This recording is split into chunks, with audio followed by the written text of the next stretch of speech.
سلام، خبرهای روز را از رادیوی آزادی تقدیمتان میکنیم.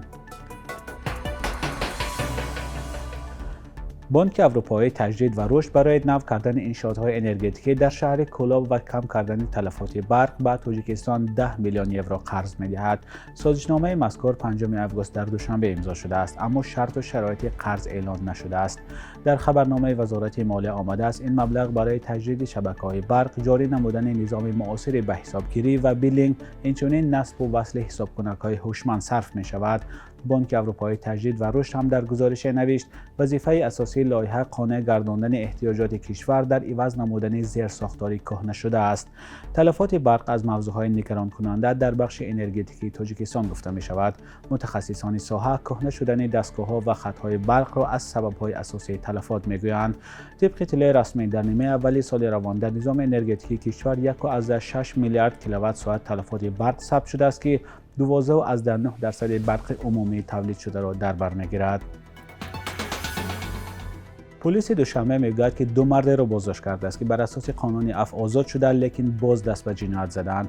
در خبرنامه رسمی آمده است دلشاد رحمت الله و شاکر اسلام الدینov همگی بعد 3 روز برآمدن از زندان به خانه یک ساکن دوشنبه درآمده مبلغ‌های پولی و دیگر اشیاء قیمت بها را ربودند.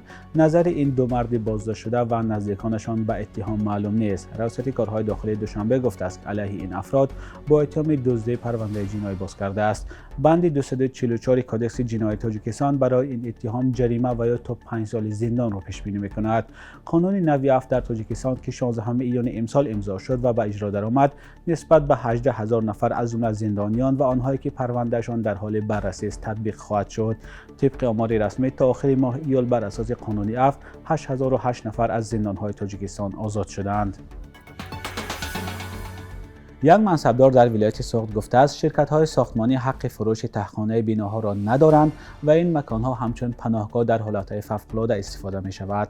فرقت شادیزاده سردار ریاست کمیته حالات فوق‌العاده در ولایت سوخت 5 آگوست در نشست خبری گفت در خلاصه داده‌شان به شرکت‌های ساختمانی این نکته را درج می‌کنند که تخانه را به ساکنان نفروشند و آن را برای پناهگاه‌ها مانند. و گفته شادیزاده مقامات حق دارند در حالت‌های فوق‌العاده تخانه بنا را گرفته همچون پناهگاه برای ساکنان استفاده برند. اظهارات این منصبدار در حال صدا می‌دهد که اخیراً پلیس دوشنبه هم از آشکار شدن حالت‌های خبر داد که تخانه‌های بناها غیر مقصدناک استفاده می‌شوند. مقامات گفتند تشکیل مغازه یا دیگر مرکزهای خدمت رسانی در تخانه بناها منع است.